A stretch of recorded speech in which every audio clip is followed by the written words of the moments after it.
Meron po tayong apat na gawain sa isang linggo. Ito po ay pinapangunahan ng Wednesday, 7 to 9 p.m. at sa Friday, 7 to 9 p.m. At sa linggo naman po, meron po tayong dalawang gawain. Ito po ay umaga, 9 a.m. to 11 a.m. at sa gabi naman po, 7 p.m. hanggang 9 p.m. Sa Diyos ang papuri. Amen! Malakas na palakpak para sa Diyos na buhay!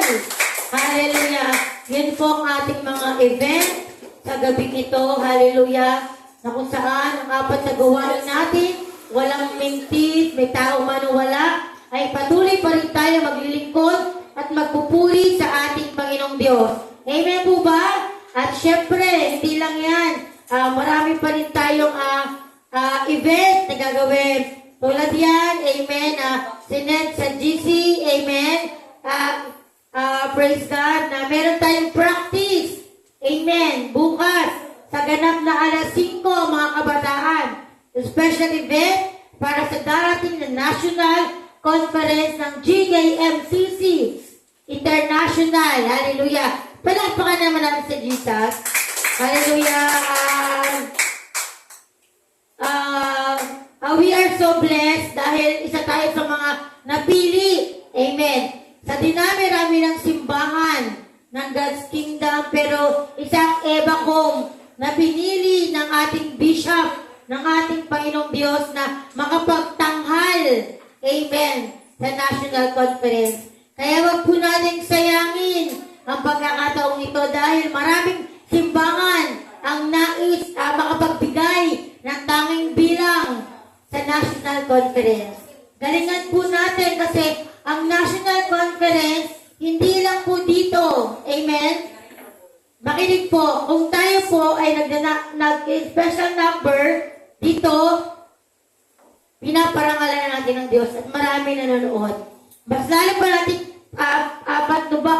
pagtibayin ang ating lakas ng loob na makapagtanghal tayo sa National Conference dahil Luzon, Visayas, Mindanao, lahat ng churches ng God's Kingdom ay nandun po.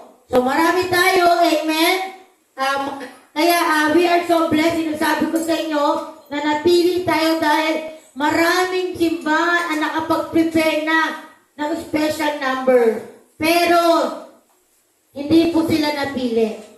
Kaya we are so blessed. Kaya huwag natin sayangin. Muli, mga kabataan, ignite! Catch the fire! One more. Lakasan natin ha. Malapit na ang youth camp. Ignite! Catch the fire! Palakpakan natin si Jesus. Tandaan nyo ha. Yan ang isisigaw natin sa youth camp. At dating ng youth camp ng April 17, 18, and 19, wag po sana tayo mawawala. Pag-ipunan po natin malaking bahagi ng ating buhay na makasama tayo sa ganong amen event na puro kabataan lang. Wala kayong gagawin kundi mag-enjoy. Makinig ng salita ng Diyos. Maglaro, mag-swimming. Kami nang bahala sa ibang bagay. Amen? Kaya sana ma-encourage kayong lahat. Amen? Kausapin nyo ang inyong mga parents na hindi naman tayo pupunta sa galaan, kundi sa gawain ng ating Panginoon. At yun ang maging kalakasan natin bilang isang kabataan. Hallelujah. Luluha tayo sa praise and worship pala, may pagluha na. Amen. Sa mga mangangaral, sa altar call, masasabi mo na, Lord, patawarin mo ko. If I am a sinner, sasabihin mo kay Lord, hihingi ka ng tawad at magre-repent ka. Amen. Bilang isang kabataan, dapat ngayon pa lang, bata pa lang tayo, nahihimok na tayo sa mga salita ng Diyos. Amen? Para at least maging kalakasan natin yan. Maging sa mga pag-aaral natin. Diba? Tinuturuan tayo ng mga teacher. Amen? Hindi natin magagampanan niya kung hindi natin magiging sentro ang Panginoong Diyos sa ating buhay.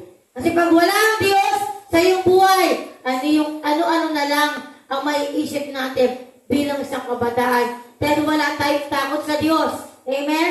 Kaya bigyan natin ng importansya ang salita ng ating Panginoong Diyos. Amen po ba? At bukas ulit, huwag kakalimutan. May practice ng dance. Hallelujah. Special number. Anong oras? 5. Anong oras? 5. Okay, palakpakan natin si Jesus. Amen. At di na po tayo magtatagal. At tayo na po dadako sa pagbibigay. Kahit estudyante tayo, karapatan pa rin natin magkaloob sa ating Panginoon. Hallelujah. Dahil kung wala, amen, ang biyaya ng Diyos, wala tayong babaunin. Amen po ba? Kung hindi pinagpala ng Diyos ang ating mga magulang, paano tayo makakapag-aral?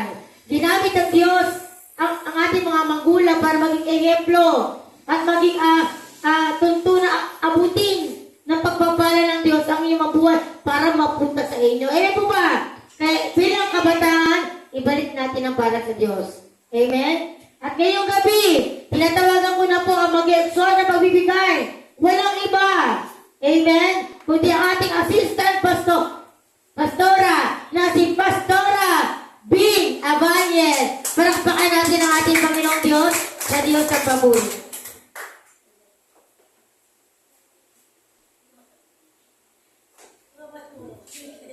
Praise God. Isang malakas na palakpak po dyan.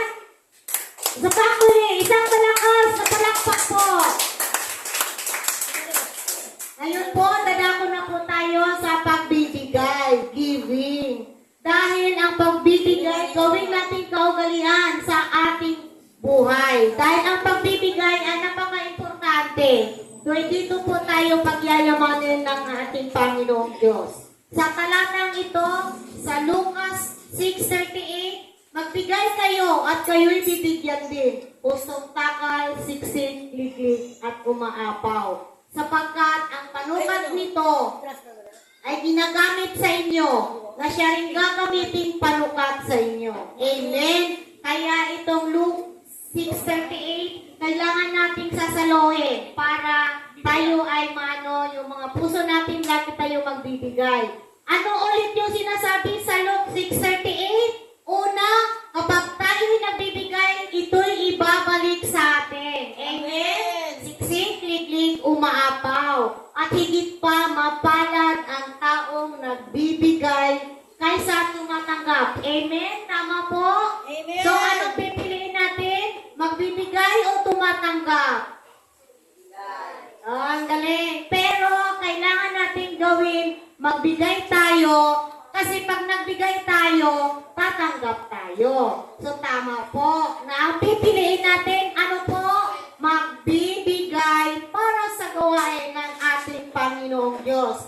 Dahil kung nagbibigay tayo ulit, lagi tayong makakatanggap ng biyaya galing sa Panginoon. Amen? At kung tayo ay mapagbigay,